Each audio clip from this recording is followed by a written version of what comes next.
and 5 years to your age in Illinois. If you'd like to retire at 50, you may. And a lot of teachers are retiring. And there are, of course, pluses and minuses. Pluses for the teachers retiring, minuses, I think, for a lot of children who should have the experience of people who have some depth of knowledge and aren't fresh out of college, being hired at relatively low rates. But that's the way things are going in America today, and it's a shame. However, I'm enjoying my retirement. I don't always have enough time to do restoration work with 5 children and a wife who's constantly forcing me to do things around the house. She who must be obeyed. If you know what I mean. No. Anyone who knows Barbara realizes that she's not a nag, and we've had a wonderful 39 years together. So, and we've enjoyed many conventions together too, which is a wonderful way to spend a few days meeting old friends, renewing acquaintances, visiting people around the country when we're traveling that are connected with Steins, etc. Are you all set back there? Okay. I'm going to remove these shoes. Does he have anything? Oh, yeah. I don't want to do any demonstrations of gymnastics here off the front of the stage. And I may be walking around a bit, as were the other speakers yesterday. And we did move the podium over here a little bit, and I think things will work out pretty well. I've divided the talk into 2 parts. The first part is going to be a little bit of a lecture. The second part, it will be slides illustrating some of the things I've talked about. And you should have been here at just a few minutes ago. We were trying to get this all lined up. And you've seen this little control, the one that you can't chew gum and work at the same time, remember? We had some comments on that yesterday. Well, we're getting things adjusted, and this little bugger fell off, popped open. The 4 little buttons scattered over the floor here. The electronic mechanism was dumped on the floor, and Barbara and John and I were were crawling around here trying to get it together and thinking, what are we going to do if it doesn't work? Well, we did get it together, and in the German tradition, we taped it shut now so that anyone else, including me, if they happen to drop this thing, it's not going to pop open. Okay, so we got that under control. All right. Guys, relax now? Okay, we can start. Before I begin my talk this morning, I would like to thank Herb Rangel, who obtained the main text used for my research, and especially Pat and Marty Jan, who helped to flesh out my report by graciously allowing me to photograph their 4F collection and examine Marty's research material on the Jan family. Just imagine having the name Jan and being a Stein collector and suddenly seeing all these Steins with Jan on them. I have a similar feeling in that many of the expressions on Steins have the word Hoch in them.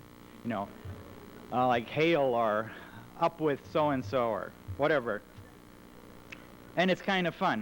In fact, Andre found an insert one. It has beautiful German eagle in porcelain with just the word Hoch and an exclamation point. Just kind of neat. Okay, so Marty allowed me to look through his files, and there was just a tremendous fund of material on early Turner days in America, historical items, clippings, and so on, as well, of course, as their extensive collection, part of which you'll see in the slides. Marty's dad was a Turner for 75 years in Chicago and belonged to the Eiche, the Oak chapter. And Pat confided in me and said that Marty was a Turner as a child, albeit a bit reluctantly. Apparently he didn't go for dressing up in shorts and running around chasing after things unless there were girls around, and I guess there was just a male group there, and he didn't enjoy that very much. But at any rate, he was a Turner also. How many of you in the audience were German Turners or Sokols or belonged to some sort of gymnastic group when they were young? Would you raise your hand, please? That's all? Okay. Well, the reason I asked is we're going to have help later moving the chairs and tables back.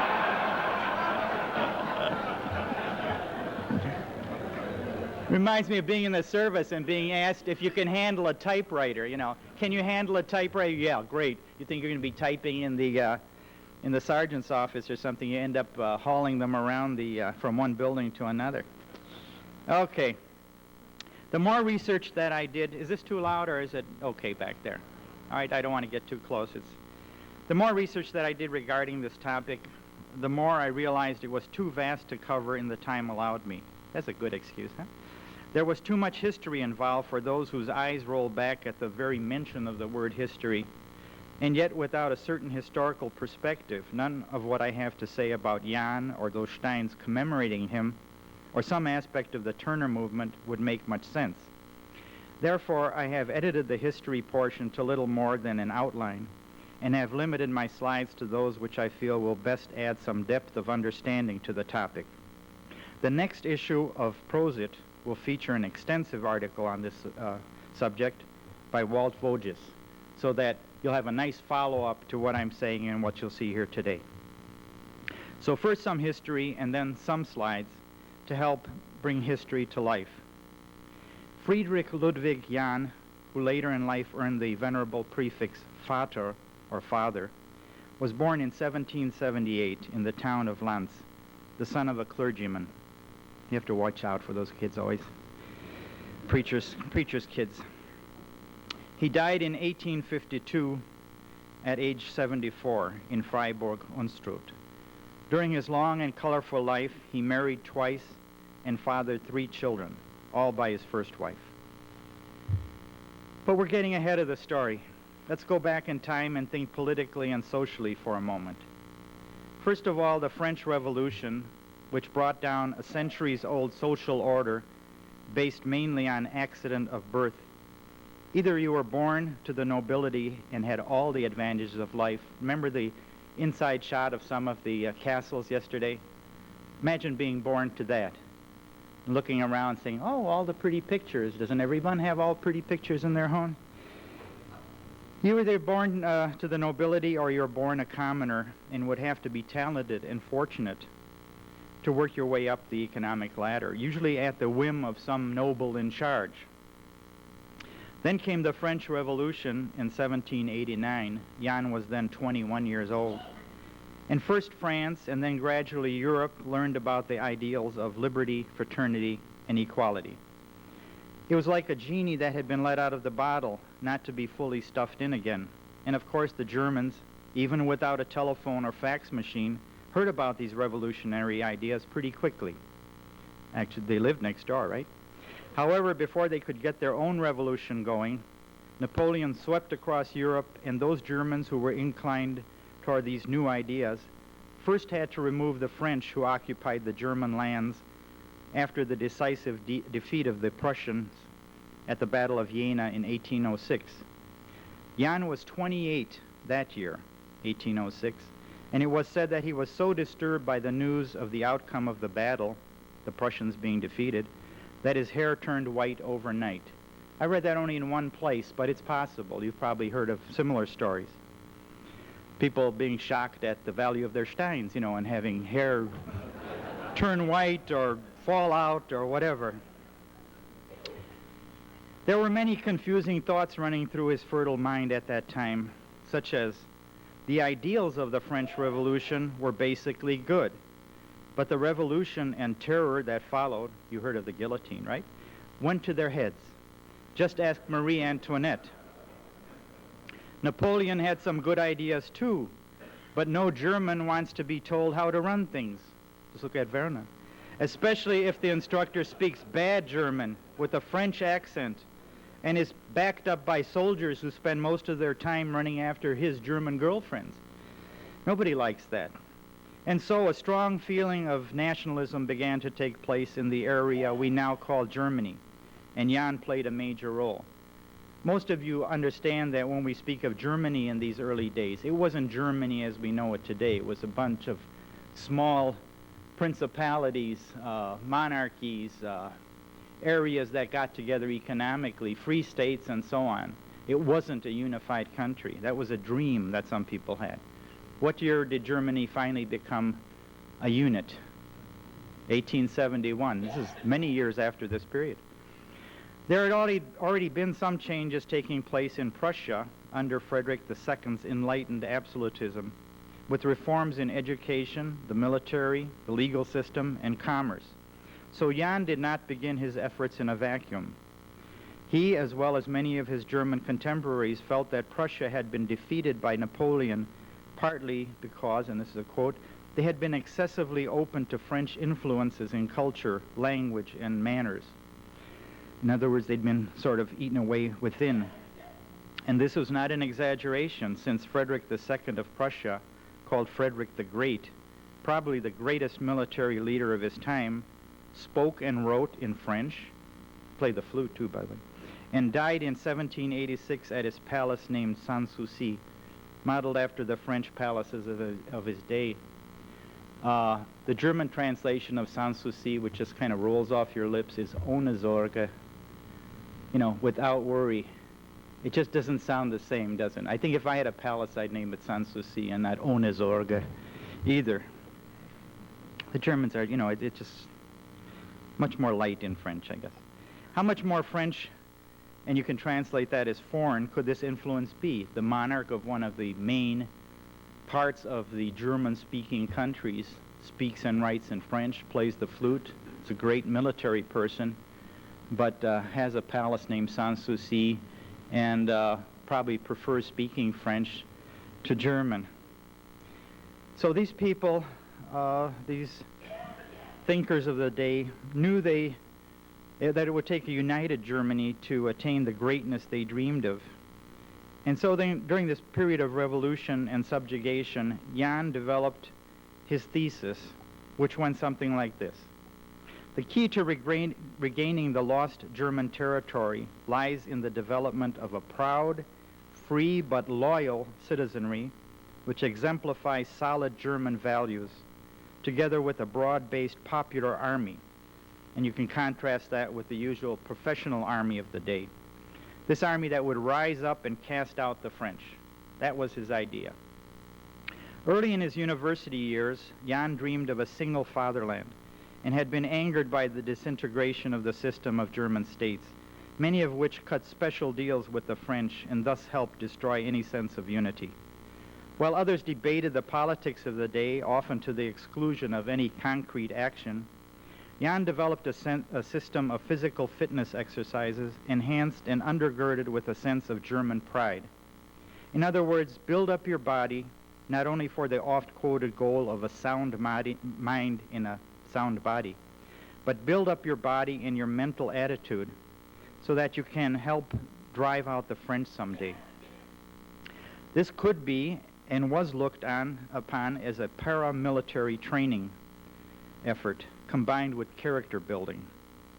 Jan based his gymnastics on the foundation laid out by the ancients as well as contemporaries, who had recognized the value of systematic exercises which would develop the whole body.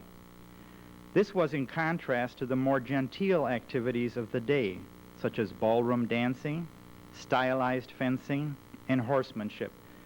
You've seen French fencing, and in your mind contrast that to what Art showed us yesterday. Stand your ground, use a saber, and don't flinch. That's an entirely different activity.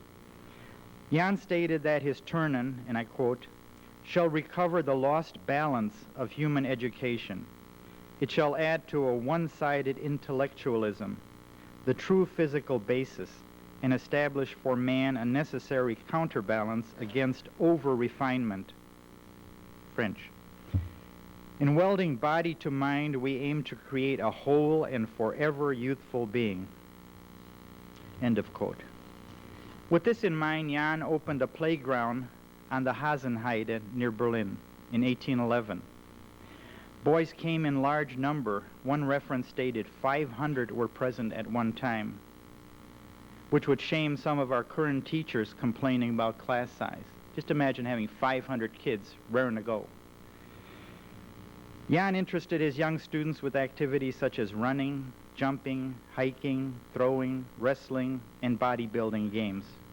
Soon various apparatus was designed and constructed, which eventually included horizontal beams, ropes, ladders, climbing towers, vaulting horses, and you'll see in one of the slides, with tails but no heads, targets, etc.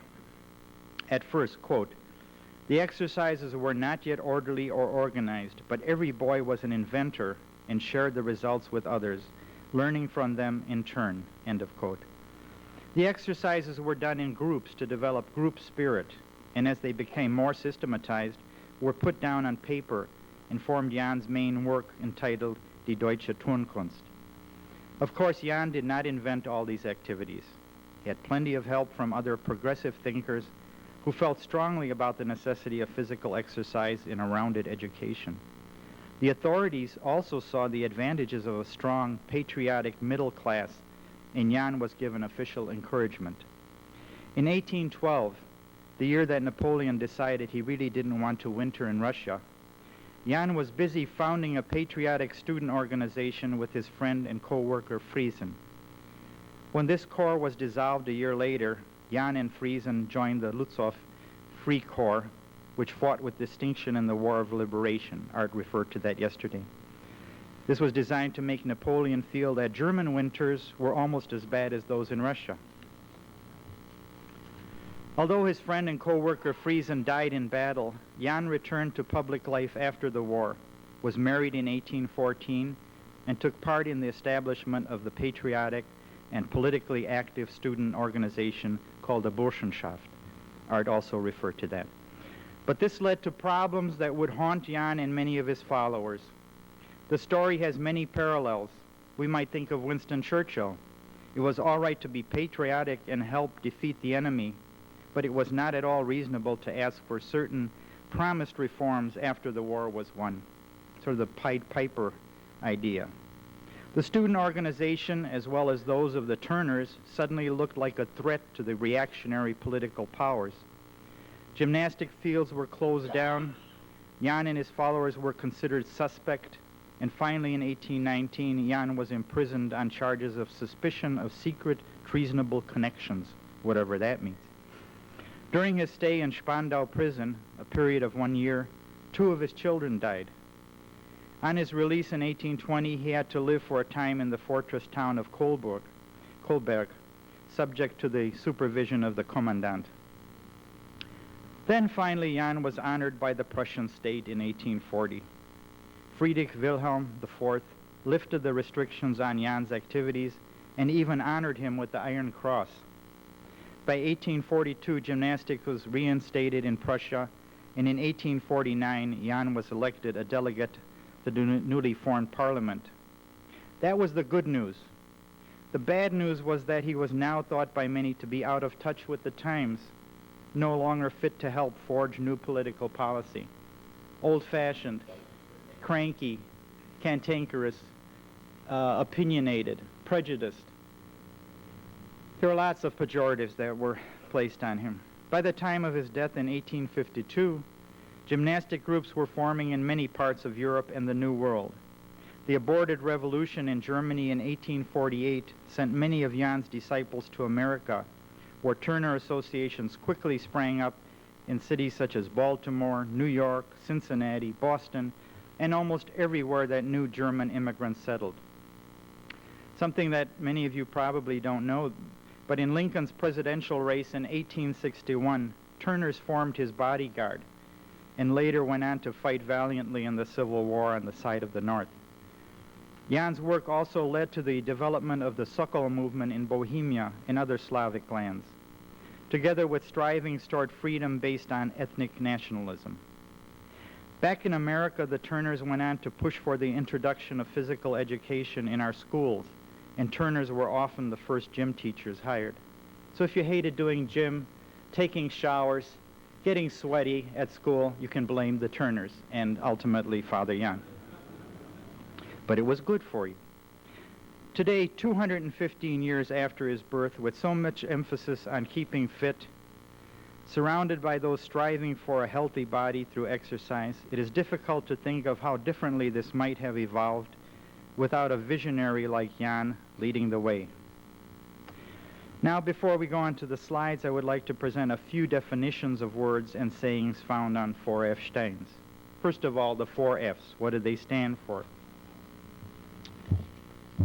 This is very short. The 4 F's are frisch, fromm, fröhlich, frei. Now, each of these words have several definitions, but they're all similar. Frisch, meaning alert, vigorous, lively, energetic, fresh. Fromm, pious, godly, devout, God-fearing. Fröhlich, joyous, joyful, merry, happy. Frei, free, independent. The word turnen, there are some, well, all the dictionaries I had used, and they were almost all German dictionaries, give various definitions, and I'll get to that. But the one that I'd like to use is the one that was attributed to Jan himself, a quotation. He said, "Turnen is a noun of German origin, occurring in several kindred languages, ancient and modern, and means everywhere to turn, face about, twist, stir, lead, maneuver." Now that was his definition, and he was he was also a linguist. He had many talents. Another dictionary gives turnen as to a turn, the basic meaning again, but also a secondary meaning, a turner, a young soldier, a cheerful fellow, cheerful young man. And then ultimately going back to the Latin tornare, to turn with the chisel, turn on a lathe. So the idea is to turn, twist, do exercises. A couple of other things that you see on Steins, on the 4F Steins, are the words gut heil. You often see that, and you'll see that on some of them that we'll show you. And this means pretty much good luck. Be of good cheer might be another definition. Another expression you see often on bicycle Steins is all heil. And again, it means pretty much good luck. Maybe like break a leg if you're in the theater. Okay, now the slides. If you'd get the lights out and see if this thing works. Presto.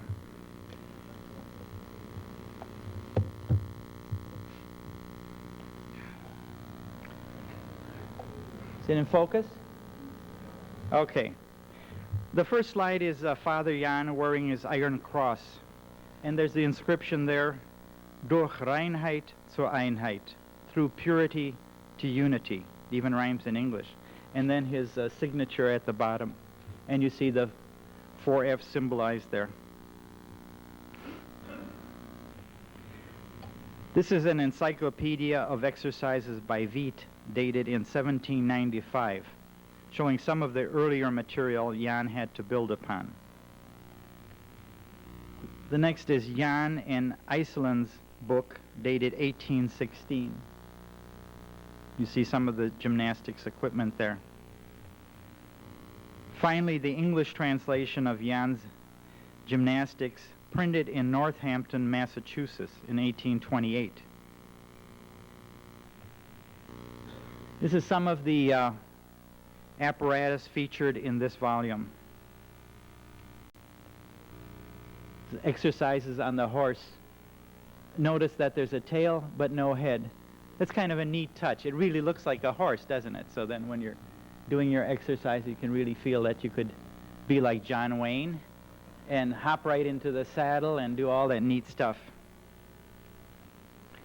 Here you see some familiar and some not so familiar exercises. Is that in clear focus back there? It's hard to judge from here. Could it be? Okay. The top picture, you'll see some turners from Oakland in 1890. Actually, Les and Aurel were out looking for Stein, so they missed the photo op there. Below stand the officers of the Turner Rifles who fought in the Civil War with distinction. This is a very interesting piece. It's an early salt, actually I think it's the most interesting of all the Steins I'm going to show you. It's an early salt glaze with a very interesting insert lid representing the militant Turners, possibly the Burschenschaft, with the black, red, and gold flag that Art explained yesterday, and the motto, Wir wollen sein ein einig Volk aus Brüdern. We want to be a united people made up of brothers, a brotherhood in other words. Isn't that neat? Sometimes the inserts are much more interesting than the Stein itself, which may be just a fairly simple salt glaze piece. Here's a Stein that's very familiar to Mettlach collectors, full of Turner symbolism. The insert is the 4F crest. It's a larger Mettlach with more symbolism. Side view. You see he has holding a fencing foil in his hand, or saber, and you see banners and all sorts of neat stuff. This is the other side of it. And here's a close-up of the thumb piece featuring the bust of Father Jan. It's a tribute, a Mettlach tribute to Jan in print under glaze. The German eagle.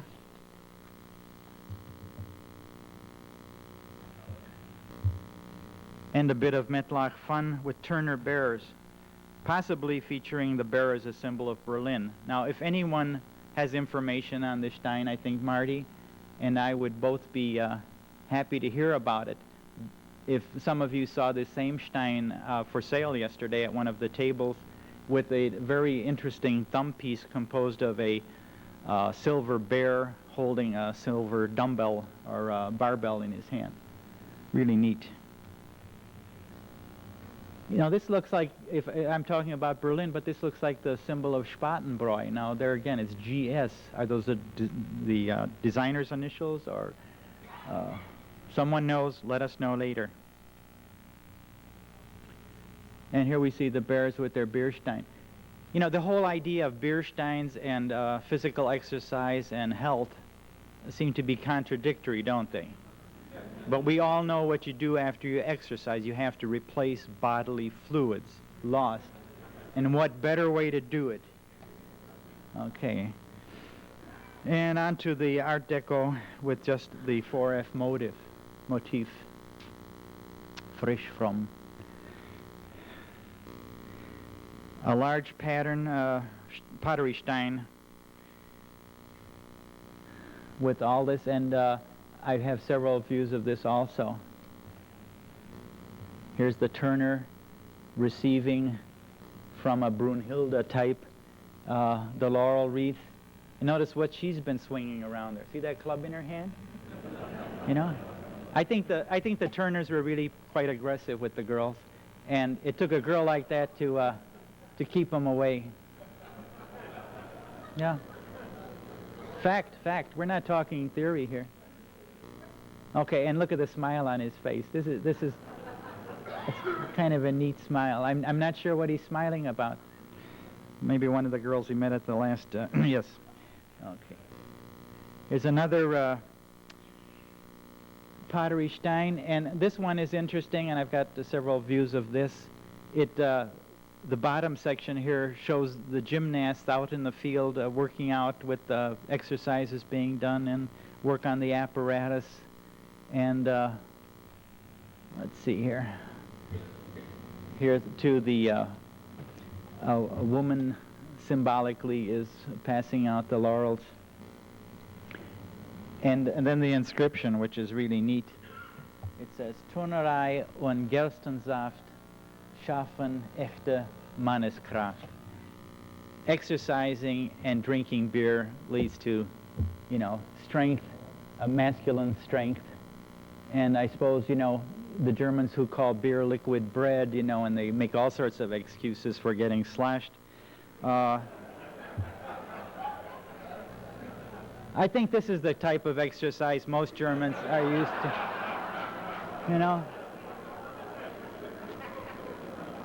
Zimmergymnastik.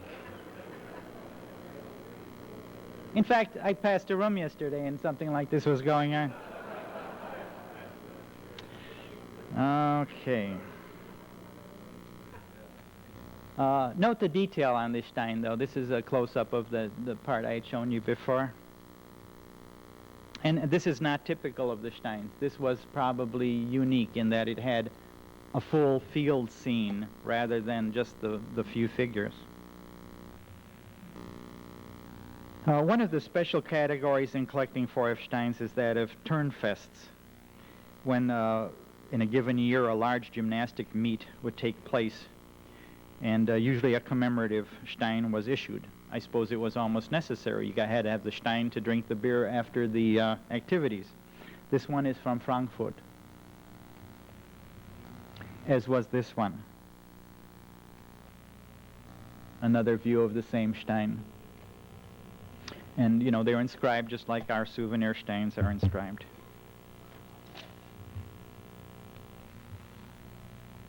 Here are two more. Once again, Frankfurt in 1908 and Passau in 1893 on the right. Here's a 50-year anniversary Stein in glass from Leipzig. This must have been a very popular fest because they produced two different Steins. The one in the center here is from the same event, and it's in stoneware with the same transfer print. And then there are two other Steins flanking it in salt glaze. And even the Munich child gets into the act, being very physically fit. Some really nice decoration on these pieces. And then we have the Nuremberg Tower seen from the front. It just looks like a Nuremberg Tower. But seen from the side, we see what it really is, the Turnerfest in Nuremberg. And then on the other side, the date, 1903, and the Father Jan. Nor should we omit Heidelberg with the scene on the bottom. And this is, let's see, Frankfurt. Or what is it? Can you see that? Hamburg. Is that it? Yeah, Hamburg. Okay. And then a very simple piece from Coburg. That's about as simple and plain as I've seen of any of them. And then the character Stein that many of you have seen, and this appears in several colors, blue as well as tan and white, and the flowing white beard. Here he's featured on a lid.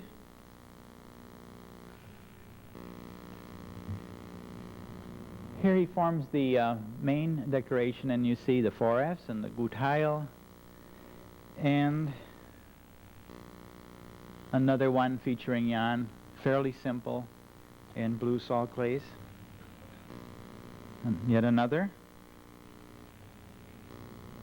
Here's simply the crest with banners.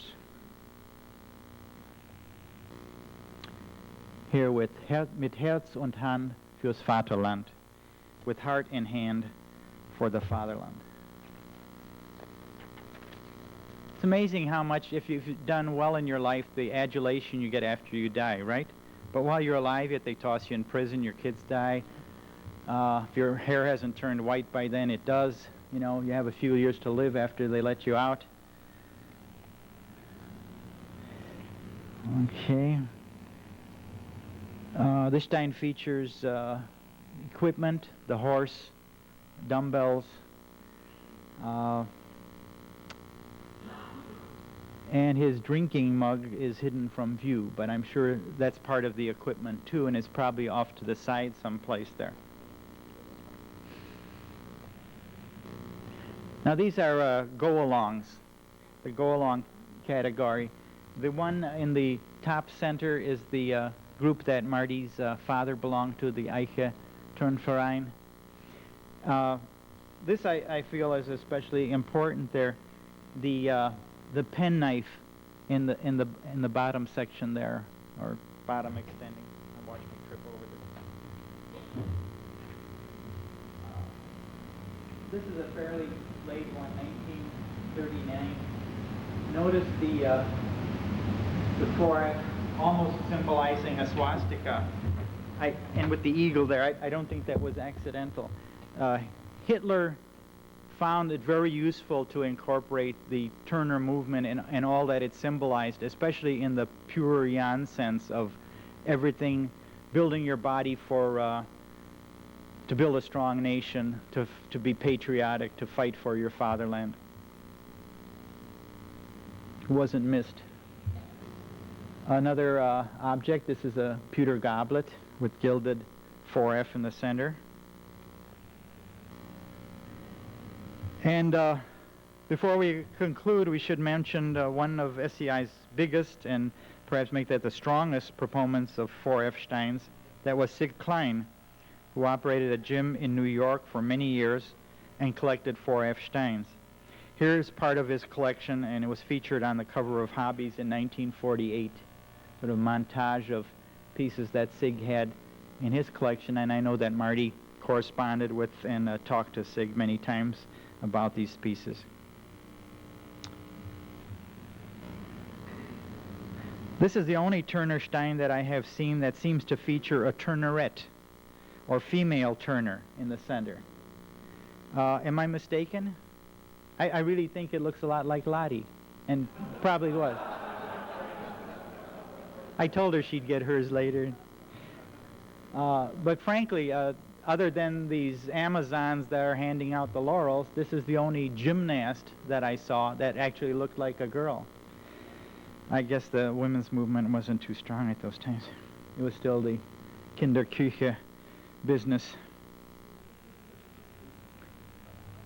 This is pretty dark, but as I conclude, this is, if you can't see it back there, Miss Minnesota on a advertising card from J.L. Griswold of Dodge Center, Minnesota. Kind of looks like Miss Minnesota, doesn't it? And he was advertising property for sale. I hope you can read that. Acreage went for $40 to $50 an acre. This was in 1907. Sounds like a pretty good deal, hey? I wonder if any of it's still available out there. I think we should check it out after the convention. And that's it. Thank you very much.